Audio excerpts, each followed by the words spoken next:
ಇವತ್ತಿಗೆ 3 ದಿನವಾಯ್ತು ನಡೀತಾ ಬರ್ತಾ ಇದೆ.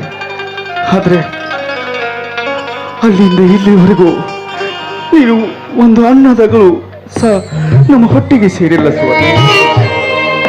ರೀ, ನನ್ಗೂ ತುಂಬಾ ಹೊಟ್ಟೆ ಎಸಿತಾ ಇದ್ದೀರಿ. ಹೊಟ್ಟೆ ಎಸೆದು ಎಲ್ಲಿ ತಿರುಗಿ ಬಂದಂಗ ಆಗ್ತಾ ಇದ್ದೀರಿ. ಅಯ್ಯೋ ದೇವರೇ, ಎಲ್ಲಿ ಹೋಗಿ ಅನ್ನ ಕೇಳಲಿ? ಹಾ ಸುವರ್ಣ, ಇಲ್ಲೇ ಯಾವುದೋ ಒಂದು ದೇವಸ್ಥಾನ ಕಾಣ್ತಾ ಇದೆ. ಅಲ್ಲಿ ಯಾರಾದರೂ ಇದ್ದಾರಂತ ನೋಡಿ ಬರುತ್ತೀರಿ. ಅಲ್ಲಿವರೆಗೂ ಮಗುವನ್ನು ಉಳಿಸು. ಆಗ್ಲಿ ರೀ.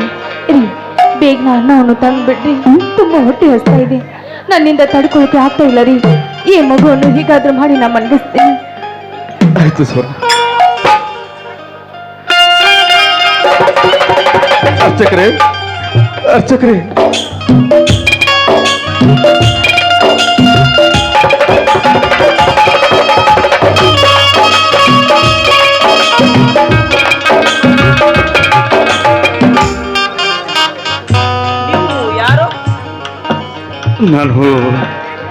ನಾನು ಅದೆಲ್ಲ ಹಾಗಿರ್ಲಿ ಅರ್ಚಕ್ರೆ. ನನ್ನ ಹೆಂಡತಿದು ಹೊಟ್ಟೆ ಬಹಳ ಹಸುವೈತಿ. ಅದಕ್ಕಾಗಿ ಒಂದ್ ಸ್ವಲ್ಪ ಅನ್ನ ಕೊಟ್ಟ ಪುಣ್ಯ ಕಟ್ಟುಕೋರೋ ಯಪ್ಪ, ಪುಣ್ಯ ಕಟ್ಟುಕೋ. ನೀನು ಮೊದಲು ಯಾರಂತ ಹೇಳು, ಆ ನಂತರ ನಿನ್ಗೆ ಅನ್ನ ಕೊಡ್ತೀನಿ. ಯಪ್ಪ, ಹೊಟ್ಟೆ ಹಸುದೈತಿ ಅಂದ್ರ ಯಾರಾದ್ರೂ ಒಂದು ತುತ್ತ ಅನ್ನ ಕೊಡ್ತಾರೋ ಯಪ್ಪ, ಅನ್ನ ಕೊಡ್ತಾರ. ಅದನ್ನ ಬಿಟ್ಟ ನೀ ಯಾರ ಎಂತ ಅಂತ ಪ್ರಶ್ನೆ ಮೇಲೆ ಪ್ರಶ್ನೆ ಕೇಳಾಕತ್ತಿ. ನನ್ನ ಹಿಂದಿದು ಬಹಳ ಹೊಟ್ಟೆ ಹಸುದೈತಿ. ಒಂದು ತುತ್ತ ಅನ್ನ ಕೊಟ್ಟ ಪುಣ್ಯ ಕಟ್ಟುಕೋರೋ ಯಪ್ಪ, ಪುಣ್ಯ ಕಟ್ಟುಕೋ. ಏನು ಗೊತ್ತಿಲ್ಲ ನಾ ಹೆಂಗ ಅನ್ನ ಕೊಡ್ಲಿ ನಿನ್ಗ? ನೀ ಗೊತ್ತದಂತರ ಅನ್ನ ಕೊಡ್ತಾನ. ಅರ್ಚಕ್ರೆ, ಎಷ್ಟು ಹೇಳಿದ್ರೆ ಕೇಳ್ತಾ ಇಲ್ಲ. ನೋಡು ಅರ್ಚಕ್ರೆ, ನಾನು ಇದೇ ಊರಿನ. ಹೌದು ಅರ್ಚಕ್ರೆ, ನಾನು ಇದೇ ಊರಿನ ಅಗರ್ಭ ಸಾಕರ್ಷಿ ಪುತ್ರಪ್ಪನ ಮನೆಯಲ್ಲಿ ಜೀತದಾಳಾಗಿ ದುಡಿತಿರುವ ಗೌಡರ ಆಳ. ನೀನು ದರ್ಮ್ಯಾನ ಹೌದಾ? ಯಾಕೋ ಯಪ್ಪ ನನ್ನೊಂದು ಅಷ್ಟೊಂದು ಕೆಟ್ಟವಾಗಿ ನೋಡ್ತಾಕತ್ತಿಲ್ಲ? ಯಾಕ ಅಂತ ನಾನೇನು ತಪ್ಪು ಮಾಡಿದ್ದೀನಿ ಯಪ್ಪ? ಅದೆಲ್ಲ ಆಗಿಲ್ಲ. ಇಲ್ಲ, ನಾನು ನಿನಗೆ ಅನ್ನ ಕೊಡಲ್ಲ. ಏಕೆಂದರೆ ನನ್ನ ಗೌಡ ಇದಕ್ಕೆ ಹೊರಸ್ತಾನ ಇಟ್ಟಿದ್ದಾನೆ. ಆ ಗೌಡ ಹೇಳಿ ನಿನಗೆ ಅನ್ನ ಕೊಡಲ್ಲ. ಯಾಕೆ ಆಚಾರ್ಯರೇ, ನಾನು ಇದೇ ಊರಿನವಳು, ಈ ಊರಿನಲ್ಲಿ ಹುಟ್ಟಿದವಳು. ಯಾಕೆ ನನಗೆ ಈ ದೇವರ ಪ್ರಸಾದ ಕೊಡೋದಿಲ್ವಾ? ನೋಡಿ ಆಚಾರ್ಯರೇ, ಯಾಕೋ ಹೊಟ್ಟೆ ತುಂಬಾ ಹಸ್ತಾ ಇದೆ. ನೋಡಿ, ಇಲ್ಲ ಅನ್ಬೇಡಿ, ಆ ಪ್ರಸಾದವನ್ನು ನಮ್ಗೆ ಕೊಡಿ ಆಚಾರ್ಯ. ನಿಮ್ಮ ಗೌಡರು ಹೇಳೋರಿಗೆ ನಾನು ಕೊಡಲ್ಲ. ನೀನು ಅವರ ಪರವಾಗಿ ಮಾತನಾಡ್ತಿರುವೆ. ಅರ್ಚಕ್ರೆ, ನನ್ನ ಕೂಗಡೋಯಪ್ಪ, ಹೊಟ್ಟೆ ಬಾಳ ಹಸುದೈತೆ ಅಂತ ಬೋರ್ ಕರೆದು ಕೇಳಾಕತ್ತೀನಿ. ಓಯಪ್ಪ, ಬೋರ್ ಕರೆದು ಕೇಳಾಕತ್ತೀನಿ. ಒಂದು ತನ್ನ ಕೊಟ್ಟ ಪುಣ್ಯ ಕಟ್ಟುಕೊರು ಯಪ್ಪ, ನಿನ್ನ ಕಾಲಿಗೆ ಬಿದ್ದು ಬೇಡ್ಕೊತೀನಿ. ನಮ್ಮ ಗೌಡ್ರ ಹೇಳಿದ್ರೆ ಮಾತ್ರ ಕೊಡ್ತೀನಿ. ಇದೇ ಕ್ಷಮೆ ನಮ್ಮ ಗೌಡ್ರಿಗೆ ತಿಳಿಸಿದ್ರೆ ಆಯ್ತು. ನೀನು ಹಂಗ ಮಾತನಾಡಬೇಡ. ಇದರ ಚೆನ್ನೆ ಹೇಳುತ್ತೇನೆ. ನಿನಗೆ ಪ್ರಸಾದ ಬೇಕಾ? ತಗೋ.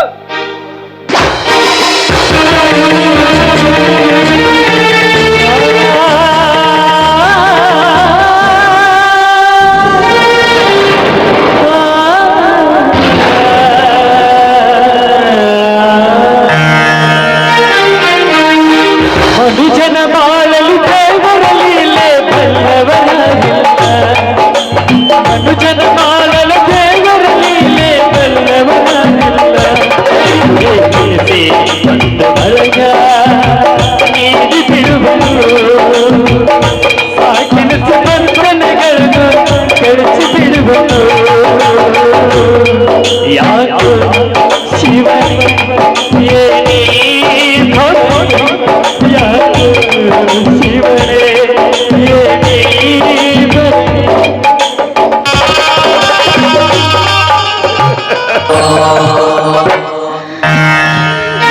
ಸುವರ್ಣ, ಕೇಳಿದೀಯಾ? ಖಚಿತ ಒಬ್ಬ ಅರ್ಚಕ ಈ ಊರಾಗ ಬಿಟ್ಟುಕೋಕ ಹಿಂದ ಮುಂದ ನೋಡಾಕತ್ತಾನ ಸೋರ, ಹಿಂದ ಮುಂದ ನೋಡಾಕತ್ತಾನ. ಸೋರ ಬೇಡ ಬೇಡ, ಆ ಊರಾಗ ಹಂಗು ಚಲೋ ಇತ್ತು. ನಿನ್ನ ಬಹಳ ಬಹಳ ಚಂದಂಗ ದುಡಿದು ಸಾಕ್ತೀನಿ ಸೋರ. ನಿನ್ನ ಕೈ ಮುಗಿದು ಕೇಳ್ತೀನಿ, ಬಂದ ದಾರಿಗೆ ಸುಕ್ಕಿಲತ್ತ ಹೊಟ್ಟು ಹೋಗೋಣ. ಯಾಕೋದ್ರ ನನಗೆ ಯಾಕೋ ಬಹಳ ಭಯ ಆಗಾಕತ್ತೈತಿ, ಬಹಳ ಭಯ ಆಗಾಕತ್ತೈತಿ. ಯಾಕ್ರಿ ಯಾಕ್ರಿ ಇಷ್ಟೊಂದು ಕಟುವಾಗಿ ಮಾತಾಡ್ತಾ ಇದ್ರ? ಯಾವನೋ ಒಬ್ಬ ಆಚಾರ ಪ್ರಸಾದ ಕೊಡ್ಲಿಕ್ಕಂದ್ರೆ ಏನಾರೀ ಆಯ್ತು? ನಮ್ಮಣ್ಣ ಈ ಊರಿಗೆ ಶ್ರೀಮಂತ. ನಾವು ನಮ್ಮ ಮನೆಗೆ ಹೋದ್ರೆ ಹೊಟ್ಟೆ ತುಂಬಾ ಊಟ ಮಾಡ್ಬೋದು. ಬನ್ನಿ ಮೊದಲು ನನ್ನ ತವ್ರ ಮನೆಗೆ ಹೋಗೋಣ, ನಮ್ಮಣ್ಣನ ನೋಡೋಣ. ಬನ್ನಿ ಹೋಗೋಣ.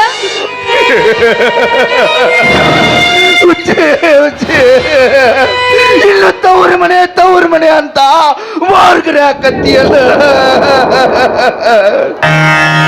ಈ ಊರಾಗ ಒಬ್ಬ ಅರ್ಚಕ ಈ ಊರ್ ಒಳಗೆ ಬಿಟ್ಕಾಕ ಹಿಂದ ಮುಂದ ನೋಡಾಕತ್ತಾನಂದ್ರ ಇನ್ನು ನಿಮ್ಮ ಅಣ್ಣ ಹಂಗ ಸೇರಿಸ್ತಾನ ನಮ್ಮನ್ನ ಈ ಊರಾಗ. ನಿಮ್ಮ ಅಣ್ಣ ಹಂಗ ಸೇರಿಸ್ತಾನ. ಬೇಡ, ನಿನ್ ಕೈ ಮುಗಿದು ಬರ್ತಿ, ಬಂದು ತಾರೀಕು ಸುಮ್ಕಿಲ್ಲ. ಹೊರಟು ಹೋಗೋಣ ಬಾ.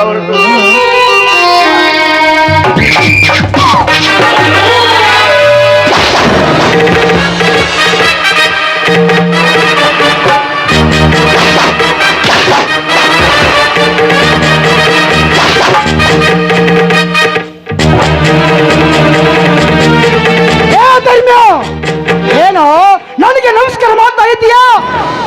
ನಾನು ನಿನಗೆ ಸನ್ಮಾನ ಮಾಡಲಿಕ್ಕೆ ಬಂದಿಲ್ಲ. ಏ ಧರ್ಮ್ಯ, ನಿನ್ನನ್ನು ಎಲ್ಲಿ ಬೇಕಾದ್ರೆ ಹುಡುಕಿದ್ರು ನೀನು ಸಿಗಲಿಲ್ಲ ನನ್ನ ಮಗನೇ. ಇವತ್ತು ಆ ಬ್ರಹ್ಮ ನನ್ನಿಂದಲೇ ನಿನ್ನ ಸಾವು ಬರೆದಿರುವಾಗ ಆ ಬ್ರಹ್ಮನೇ ನಿನ್ನನ್ನು ಇಲ್ಲಿಗೆ ಕರೆಸಿದ್ದಾನೆ. ನನ್ನ ಮಗನೇ, ನನ್ನ ತಂಗಿಯನ್ನು ನನ್ನ ಮನೆಯಿಂದ ಓಡಿಸ್ಕೊಂಡು ಹೋಗ್ತೀಯೋ?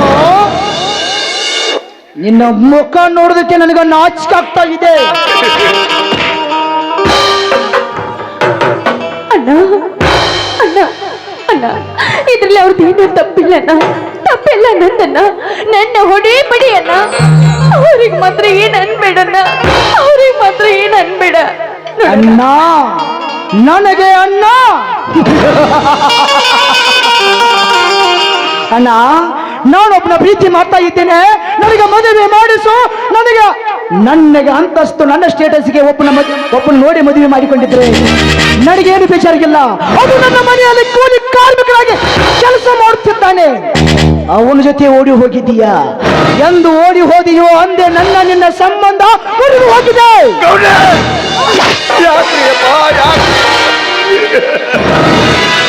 ಓಡ್ಸ್ಕೊಂಡು ಹೋಗೋಣ ಅಂತ ಯಾಕೆ ಬಾಯಿಗೆ ಬಂದಂಗ ಮಾತಾಡಕತ್ರಿ ಅಪ್ಪ? ಯಾಕೆ ಬಾಯಿಗೆ ನಿಮ್ಮ ತಂಗಿ ನಾವು ಓಡಿಸ್ಕೊಂಡು ಹೋದ್ರು ಹಂಗ ನಡುತ್ತಾರೆ. ಕೈ ಬಿಟ್ಟಿಲ್ಲಪ್ಪ, ಕೈ ಬಿಟ್ಟಿಲ್ಲ. ಅವಳು ಸತ್ತ ಪದ ತುಳಿದು ಅವಳ ಕೊರಳಿಗೆ ಕರ್ಮಣಿ ಸರ ಕಟ್ಟಿದ್ದು. ನಿಮ್ಮಂತ ಬಡವರು ಪ್ರೀತಿ ಮಾಡೋದು ಕಾಮತೃಷೆಗಾಗಿ. ಹೋಳಿ ಮಗಳ, ನನ್ನ ತಂಗಿಗೆ ಒಂದು ತುತ್ತು ಅನ್ನ ಕೊಡ್ಲಿಕ್ಕೆ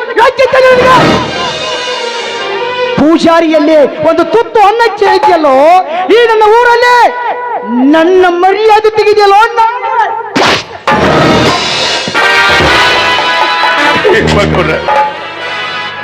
ನಾನು ನಿಂಗೆ ಕೈ ಮುಗಿದು ಕೇಳ್ಕೊತೀನಿ, ತಪ್ಪು ಮಾಡೀನಿ, ನಾ ತಪ್ಪು ಮಾಡೀನಿ ಅಪ್ಪ, ತಪ್ಪು ಮಾಡೀನಿ.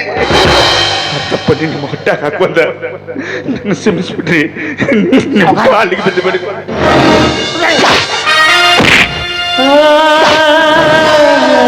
ಏ ಧರ್ಮ್ಯ, ನನ್ನ ತಂಗಿಯಲ್ಲಿ ಏನು ನೋಡಿ ಪ್ರೀತಿ ಮಾಡಿದ್ದೀಯ ನೀನು? ಹೇಳ. ಸತಿ ಸಾವಿತ್ರಿ ಅಂತ ಗುಣ ನೋಡಿನಿ. ಅಕ್ಕಿ ಅಪರಂಜಿದಾಳ. ಬಡವನಿದ್ದರೂ ಪ್ರೀತಿಯಿಂದ ಬದುಕಬೇಕಂತ ನನ್ನನ್ನು ಕಟ್ಟಿಕೊಂಡು ದೇಶಾಂತರ ಹೊಟ್ಟು ಹೋಗಿದ್ವಿ. ಈಗ ತವರು ಮನೆ ಕರಳು ಹರಿಸಿ ಬಂದಾಳ. ಅಂದ್ರ 5 ಎಕರೆ ಆಸ್ತಿ, ಸಂಪತ್ತು, ಸಿರಿ ಸಂಪತ್ತು, ಒಡವೆ, ಚಿನ್ನ ಎಲ್ಲ ನನ್ನ ಹೆಂಡತಿ ಹೆಸರಿಗೆ ಅದಾವಂತ ನನಗೆ ಗೊತ್ತಾಯ್ತಿ. ಆದ್ರೆ ಯಪ್ಪ ಅದಕ್ಕ ಆಸೆ ಪಟ್ಟವನಲ್ಲ. ಈಗ ನಾನು ನನ್ನ ಹೆಂಡತಿ ಈಗ ಸಹಿ ಮಾಡ್ತೀರಿ ಯಪ್ಪ, ಸಹಿ ಮಾಡ್ತು. ಹೇ ಧರ್ಮ್ಯ, ಹೇ ಧರ್ಮ್ಯ, ಈ ಊರಲ್ಲಿ ಭಿಕ್ಷೆ ಬೇಡುವ ಹೆಣ್ಣು ಮಕ್ಕಳು ಎಷ್ಟೇ ಇದ್ದಾರೆ? ಕಸಕ್ಕೆ ಹೋಗುವ ಹೆಣ್ಣು ಮಕ್ಕಳು ಎಷ್ಟೇ ಇದ್ದಾರೆ? ನಿನ್ನ ಜೊತೆ ಕೆಲಸ ಮಾಡುವ ಹೆಣ್ಣು ಮಕ್ಕಳು ಎಷ್ಟೇ ಇದ್ರು? ಅವರು ಏನು ಎಲ್ಲವೇ ಅವರಲ್ಲಿ ಇವಳಿಗೆ ಏನಿದೆಯೋ ಅವ್ರಿಗೂ ಇದೆಯಲ್ವೇ? ಅವ್ರನ್ನ ಪ್ರೀತಿ ಮಾಡ್ಬೇಕಿತ್ತಲ್ಲ.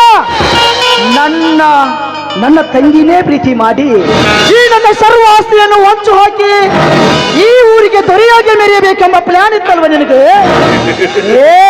ಅದು ನಿನ್ನ ಕನಸಿನಲ್ಲಿಯೂ ಈಡೇರುವುದಿಲ್ಲ. ಯಪ್ಪ ಎಂತ ಮಾತು ಮಾತಾಡಕತ್ತೀರಿ ಯಪ್ಪ ಗೌಡ್ರ, ಎಂತ ಮಾತು ಮಾತಾಡಕತ್ತೀರಿ? ನಾನ ಅಂತ ಕೀಳ್ ಮಟ್ಟದವ ಅಲ್ರಿ ಯಪ್ಪ, ನಾನು ಅಂತ ಕೀಳ್ ಮಟ್ಟದವ ಅಲ್ಲ. ಯಾಕಂದ್ರ ಸ್ವಾಭಿಮಾನದಿಂದ ಬದುಕಿದವ, ನ್ಯಾಯ ನೀತಿ ಧರ್ಮದಿಂದ ಬದುಕಿದವ, ಹೊಟ್ಟಿಗೆ ತುತ್ತಣ್ಣವಿಲ್ಲದ್ರು ನಿಯತ್ತಿನಿಂದ ಬೇಡಿ ತಿನ್ನವ ನಾನು, ಅನ್ಯಾಯದಿಂದ ಅನ್ನ ತಿನ್ನವ ಅಲ್ರಿ ಯಪ್ಪ. ಹಂಗಂತ ನಿಮ್ಮ ಆಸ್ತಿಗೆ ಆಸೆ ಪಟ್ಟಿನೇನ್ರಿ ಯಪ್ಪ, ನಿಮ್ಮ ಆಸ್ತಿಗೆ ಆಸೆ ಪಟ್ಟ. ಹೇ ಧರ್ಮ್ಯ, ನ್ಯಾಯ ನೀತಿ ಧರ್ಮದ ಬಗ್ಗೆ ಬಹಳ ವೇದಾಂತ ಪುರಾಣ ಬಗ್ಗೆ ಹೇಳ್ತಾ ಇದ್ದೀಯಲ್ಲ. ನನ್ನ ತಂಗಿನ ಪ್ರೀತಿ ಮಾಡಿ ಓಡಿಸ್ಕೊಂಡು ಹೋಗಿದ್ದೀಯಲ್ಲ, ಅಂದೇ ನನಗೆ ಹೇಳ್ಬೇಕಾಗಿತ್ತಲ್ಲ ನೀನು. ಗೌಡ್ರೆ, ನಿಮ್ಮ ತಂಗಿಯನ್ನು ಪ್ರೀತಿ ಮಾಡ್ತಾ ಇದ್ದೇನೆ, ಇದಕ್ಕೆ ನೀವೇನಂತೀರಂತ ನನ್ನ ಒಂದು ಮಾತು ಕೇಳಬೇಕಾಗಿತ್ತಲ್ಲ ನೀನು. ನೋಡೋಣ, ಈ ಪ್ರೀತಿ ಅನ್ನೋದು ಸಿರಿತನ ಸಂಪತ್ತು ಯಾವತ್ತೂ ನೋಡಿ ಹುಟ್ಟೋದಿಲ್ಲನ. ನೋಡೋಣ, ಒಳ್ಳೆ ಹೃದಯ ನೋಡಿ ಹುಟ್ಟುತ್ತೆಯನ್ನ. ನಾವು ತಪ್ಪು ಮಾಡೋದನ್ನಾದ್ರೆ ಏನನ್ನ? ಈ ಭೂಮಿ ಮೇಲೆ ಪ್ರೀತಿ ಮಾಡೋದೇ ತಪ್ಪೇನನ್ನ? ಹೇಳಣ್ಣ, ಹೇಳು. ಯಾರು ಮಾಡದ್ದು? ನಾವ್ ಯಾವ ತಪ್ಪು ಮಾಡಿಲ್ಲ, ತಪ್ಪು ಮಾಡಿಲ್ಲ. ನೋಡೋಣ, ಸಿರಿ ಸಂಪತ್ತು ನನ್ನನ್ನು ಮದುವೆಯಾಗಿ ನನ್ನನ್ನು ಓಡಿಸಿಕೊಂಡು ಈ ಮನೆ ಹೊಡಿಬೇಕು ಅಂತ ಇವರ ಉದ್ದೇಶ ಇಲ್ಲ. ನೀನು ಎಷ್ಟು ಚೆನ್ನಾಗಿ ನೋಡಿದ್ಯೋ ಅದರಷ್ಟು 10 ಪಟ್ಟು ನನ್ನನ್ನು ಇವರು ಕಣ್ಣು ರೆಪ್ಪೆ ತರ ದುಡಿದು ನೋಡಿದ್ದಾರೆ. ಸ್ವಲ್ಪ ನಾಲ್ಗೆ ಹಿಡಿತದಲ್ಲಿ ಇಟ್ಟುಕೊಂಡು ಮಾತನಾಡು. ನಾನಾಗ್ಲೇ ನಿನ್ನ ಮಗ ನೋಡ್ಬೇಕು. ಈ ನನ್ನ ತವರಿನ ನೆನಪಾಗಿ ಇವರು ಕೈಗಾಲ್ ಬಿದ್ದು ಕರ್ಕೊಂಡು ಬಂದಿನಿ ಅಣ್ಣ. ಇವ್ರದ್ದು ತಪ್ಪು ಏನೂ ಇಲ್ಲಣ್ಣ. ಶಿಕ್ಷೆ ಕೊಡ್ಬೇಕಾದ್ರೆ ನನಗ್ ಕೊಡಣ್ಣ, ನನಗ್ ಕೊಡು. ಅವ್ರಿಗೇನು ಅನ್ಬಿಡಣ್ಣ, ಕ್ಷಮೆ. ಕನ್ನಡದಲ್ಲಿ ನನಗಾಗ್ದಿರೋದು ಒಂದೇ ಒಂದು ಪದ, ಕ್ಷಮೆ. ಈಗ ನನ್ನ ಮುಂದೆ ಮುಸುಳೆ ಕಣ್ಣೀರು ಹಾಕ್ತಾ ಇದ್ದೀರಾ? ಹಂಗೆಲ್ಲ ಮಾಡಕ್ ಹೋಗ್ಬೇಡ. ಈ ತಪ್ಪನ್ನು ಹೊಟ್ಟೆಗೆ ಹಾಕೊಂಡ ಎಲ್ಲಾದ್ರೂ ದುಡ್ತಿರ್ತೀವಿ. ನಿಮ್ಮ ಆಸ್ತಿ ನಿಮಗೆ ಕೊಟ್ಟು ಎಲ್ಲರೂ ಮೂಲೆ ಆಗೊಂದು ಜಾಗ ಕೊಟ್ಟ ಪುಣ್ಯ ಕಟ್ಕೊಡ್ರಿ ಅಪ್ಪ, ಪುಣ್ಯ ಕಟ್ಟಿಕೊಡ್ರಿ. ಇನ್ನು ಈ ಊರಲ್ಲಿ ನನ್ನೆದುರಿಗೆ ಅದು ಒಂದು ಮೂಲೆಯಲ್ಲೇ ಬದುಕ್ತಿದೀಯ.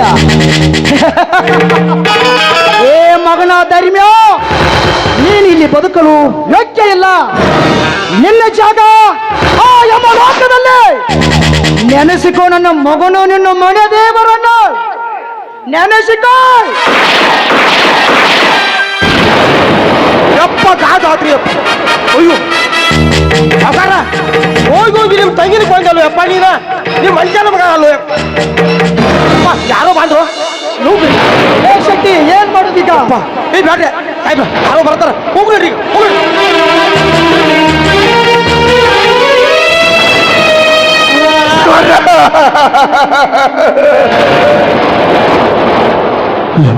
ಕಲಿಸಲುವಾಗಿ ಜೀವನ ಕೊಟ್ಟು ಬಿಟ್ಟಿರಲ್ಲ. ಎಷ್ಟು ಬ್ಯಾಡ ಬ್ಯಾಡ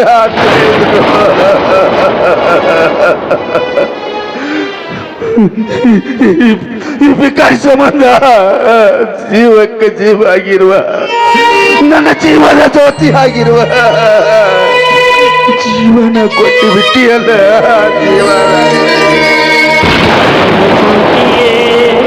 ಜೀವ ಜ್ಯೋತಿ ನನ್ನ ಬಂದಿಯಾಗಿ ಬಿಟ್ಟು ಹೋದೆ ಯಾವ ರೀತಿ?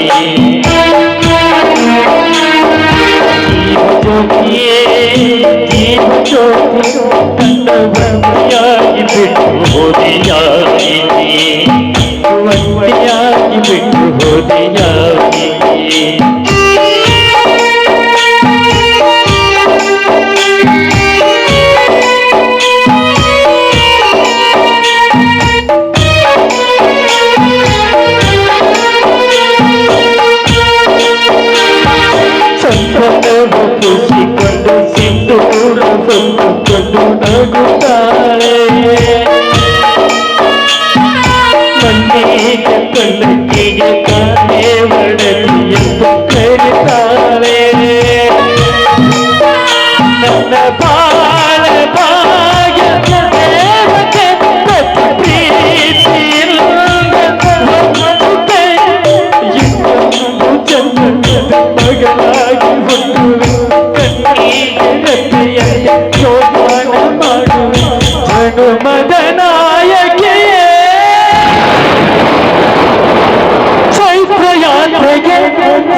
ನೀರು ಕೊಡಿಯೇ ಇವತ್ತು ನನ್ನ ಬಂದಿಯಾಗಿ ಬಿಟ್ಟು ಹೋದೆ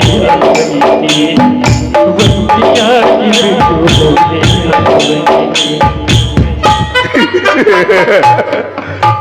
ಇಂಥ ಗಂಟೆ ಚಿಡಿಬಿಟ್ಟು ಇಲ್ಲ ಇಲ್ಲ ಇಲ್ಲ ನಾನು ಬದುಕಿರಬಾರ್ದು ನಾನು ಬದುಕಿರಬಾರ್ದು ಇಲ್ಲ ನಾನು ಬದುಕಿರಬಾರ್ದು ನಾ ಸಾಯಲೇಬೇಕು ನಾ ಸಾಯಲೇಬೇಕು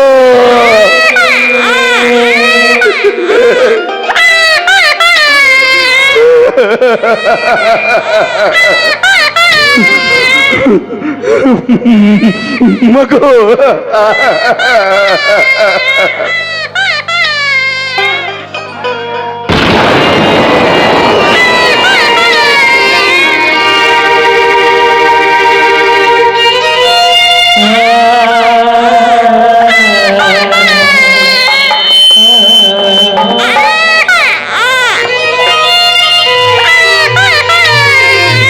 ಯಪ್ಪ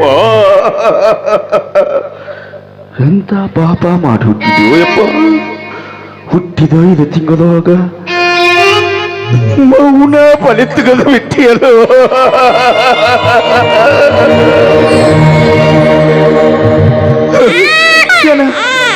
ನಿನಗೆ ಜನ್ಮ ನೀಡಾಕ ನಾವ ಪಾಪ ಮಾಡಿದೀವೋ ಇಲ್ಲ ನೀನ ಪಾಪ ಮಾಡಿದೀವೋ ಯಪ್ಪ ನೀನ ಪಾಪ ಮಾಡಿದೀವ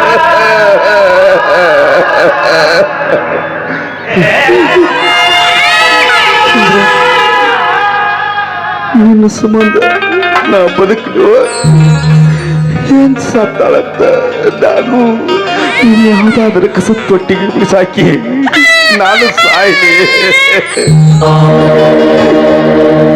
ಅಂದ್ರೆ ನೀನು ಯಾವ್ದಾದ್ರೂ ಕಸತ್ತೊಟ್ಟಿಗೆ ಸಾಕಿದ್ರ ಯಾವ್ದಾದ್ರೂ ಒಂದು ಬೀದಿಯಲ್ಲಿ ಬಿದ್ದ ಶಿಶು ಇದೊಂದು ಆತರ ಕೂಸು ಅಂತ ಅನಿಸ್ಬೇಕಾಗ್ತೈತು ಯಪ್ಪ ನಿಮ್ಮ ಹುಗ ಸತಿ ಸಾವಿತ್ರಿ ಅಂತ ಇರುವ ನಿನ್ನ ತಾಯಿಗೆ ಹೆಂಗೋ ಜಾರನೆ ಅಂತ ಕರೆಸಲಿ ಅಯ್ಯೋ ದೇವರೇ ನನಗೆ ಎಂತ ಶಿಕ್ಷೆ ಕೊಟ್ಟು ಯಪ್ಪ ಎಂತ ಶಿಕ್ಷೆ ಕೊಟ್ಟಿ ಮಗನ ನೋಡಿ ಬದುಕಬೇಕು ಹೆಂಡತಿ ನೋಡಿ ಸಾಯ್ಬೇಕು ಅಂತ ಒಂದು ತಿಳಿವತ್ತಲ್ರು ಯಪ್ಪ ಒಂದು ತಿಳಿವತ್ತು ಹೌದು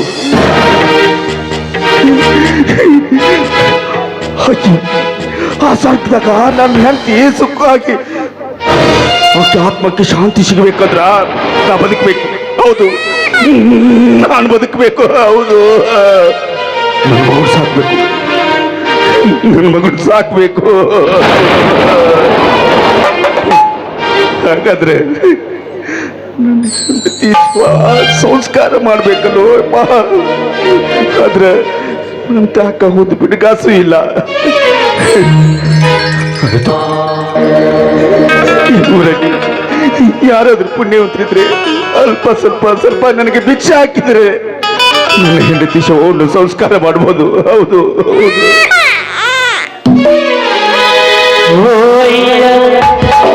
ಅಮ್ಮಯ್ಯ ಧರ್ಮನೇ ತಾಯಿ ತಂದೆ ಕಾಸೊಂದು ಓಯ್ಯ ಅಮ್ಮಯ್ಯ ಧರ್ಮನೇ ತಾಯಿ ತಂದೆ ಕಾಸೊಂದು ಶಿವನೇ ಕಾಸೊಂದು ಶಿವನೇ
ತಾಯಿ ತಂದೆ ಆ ಸ್ವಂತ ನೀಡುವನೆ ಆ ಸ್ವಂತ ನೀಡುವನೆ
ಇಷ್ಟು ಪುಣ್ಯವಂತರಿದ್ದಾರೆ.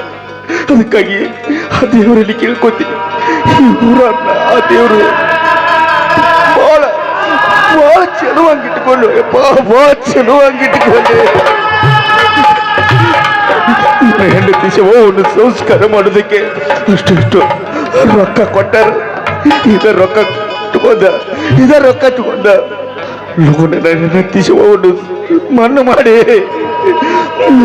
ಮಗನು ತಗೊಂಡ ಎಲ್ಲಾದ್ರೂ ದೇಶಾಂತರ ಹೊಟ್ಟೊಕ್ಕಣಿ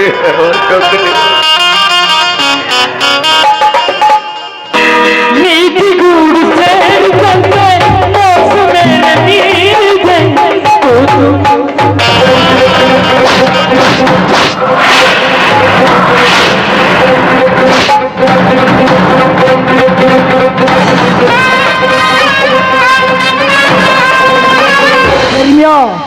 ಧರ್ಮ್ಯ, ನೀನು ಬದುಕಿದೆ ಎಂದು ಸಂತೋಷ ಪಡ್ತಾ ಇದೆಯೋ? ಏನು ಮಾಡಬೇಡಿ ಗೌಡ್ರೆ, ನಿನ್ನ ಕೈ ಮುಗಿದು ಕೇಳ್ಕೊತೀನಿ, ನಿನ್ನ ಕೈ ಮುಗಿದು ಕೇಳ್ಕೊತೀನಿ. ಬಿಟ್ಟು ಬಿಡಿ ಗೌಡ್ರೆ, ನನ್ನ ಹೆಂಡತಿ ಶವವನ್ನು ಸಂಸ್ಕಾರ ಮಾಡಿ ನಾನು ಎಲ್ಲಾದ್ರೂ ಹೋಗ್ತೀನಿ. ಏನು ಇದೀಗ ಏನೇನು ಅಂತ ಇದೆಯಲ್ಲ? ನಿನ್ನ ತಂಗಿಯನ್ನು ಮಹಾರಾಣಿಯಾಗಿ ಸಾಕ್ತಾ ಇದ್ದೀನಿ ಅಂತ ಹೇಳ್ತಾ ಇದೆಯಲ್ಲ? ಈ ಊರಿನ ಭಿಕ್ಷೆ ಬೇಡಿ ನನ್ನ ತಂಗಿ ಅಂತ ಸಂಸ್ಕಾರ ಮಾಡ್ತಾ ಇದೆಯಲ್ಲ? ನನ್ನ ಘನತೆ ಗೌರವಕ್ಕೆ ಧಕ್ಕೆ ತರ್ತಾ ಇದ್ರ ಬಾಳಿ ಮಗನ. ಏ ಶೆಟ್ಟಿ, ಆ ಭಿಕ್ಷೆ ಬೇಡಿದ ಹಣವನ್ನು ತೆಗೆದುಕೋ.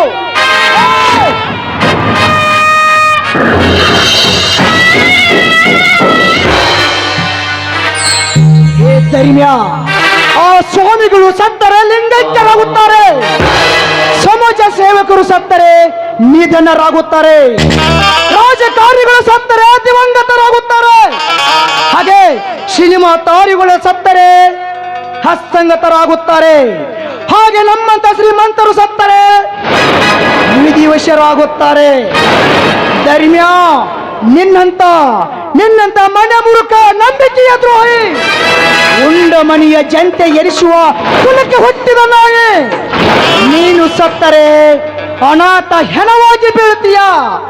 ನೀನು ಮಾಡಿದ ಪ್ರಾಯಶ್ಚಿತ್ತಕ್ಕೆ ಇದ ಶಿಕ್ಷೆ.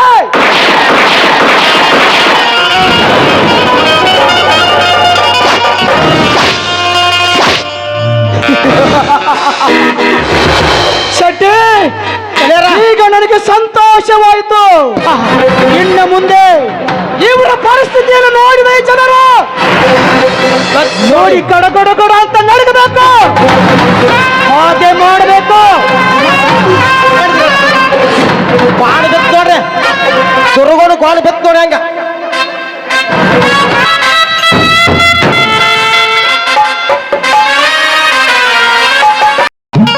ಗುರುದೇವ ಪರಮಾತ್ಮ, ಬಡವರ ಬಾಳಿನಲ್ಲಿ ಸ್ತ್ರೀ ಸಂಪತ್ತನ್ನು ಕೊಟ್ಟು ಕಾಪಾಡಬಾರದು ನಿನ್ನದು ತಂದೆ, ನಿನ್ನದು ಕುಡಿದೆ. ಅದು ಅಲ್ಲದೆ ನನ್ನ ಹೆಂಡತಿಗೆ ಸೌಭಾಗ್ಯವನ್ನು ಕೊಟ್ಟು ಕಾಪಾಡಲು ಆ ಮಾರುತೇಶ್ವರಲ್ಲಿ ಬೇಡಿಕೊಳ್ತಾ ಇದ್ದೇನೆ. ಯಾರು ಅಮ್ಮ ಅಮ್ಮ ಎಂದು ಕೂಗ್ತಾ ಇದ್ದಾರೆ.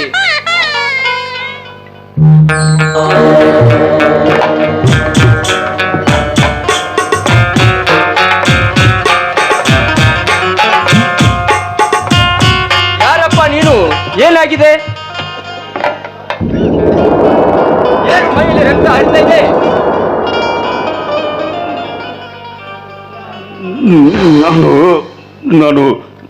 ನಾನು ಧರ್ಮ!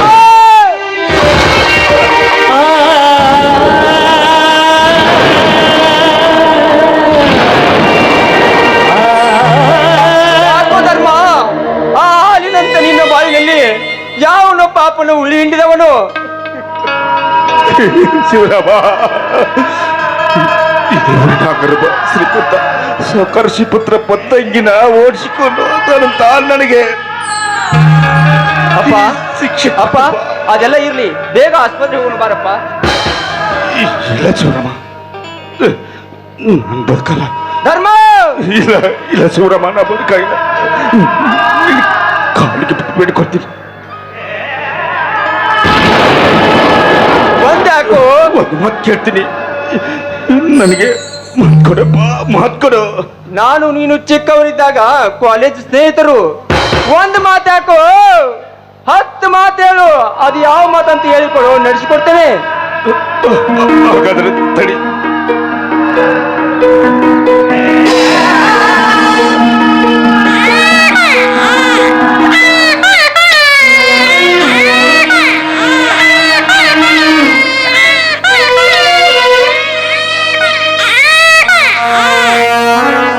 ಶಿವರಾಮ, ನಾನು ಸುವರ್ಣ ಪರಸ್ಪರ ಪ್ರೀತಿ ಮಾಡಿ ಈ ಮಗು, ನಮಗೆ ಹುಟ್ಟಿದ ಈ ಮಗುವನ್ನ ನೀನು ಉಡಿಯಾಗ ಹಾಕೊಂಡು ಹೋಯಪ್ಪ, ನೀನು ಉಡಿಯಾಗ ಹಾಕ್ತಾನೆ.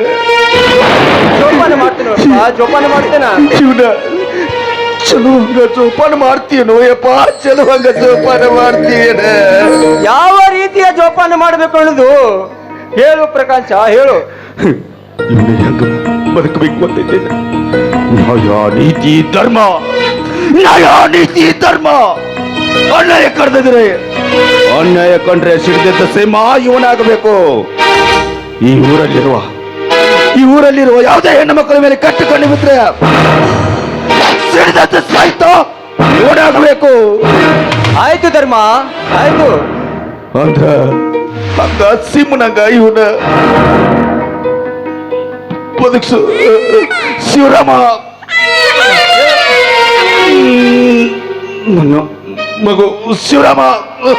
ಧರ್ಮ! ಮುಚ್ಚೆ ಕಾಡೆಗೂಡೆ ಆಟ ನನ್ನ ಬಾಳ ಯಾರ್ಯಾರ ಹನೇಲೇನೆ ನಿಜೆ ಬಲ್ಲೋರಾರು ಹೇಳು.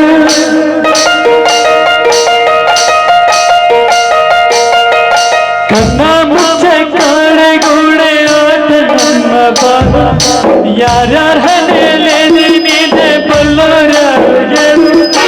ಅಯ್ಯೋ ನನ್ನ ಪ್ರೀತಿ ಚಿತೆ ಏರುತ್ತಿದೆ, ವ್ಯಥೆ ಜೊತೆ ಕಥೆ ಮುಗಿದಿದೆ. ವಿಧಿಯ ನಾಟಕ, ವಿಧಿಯ ನಾಟಕ,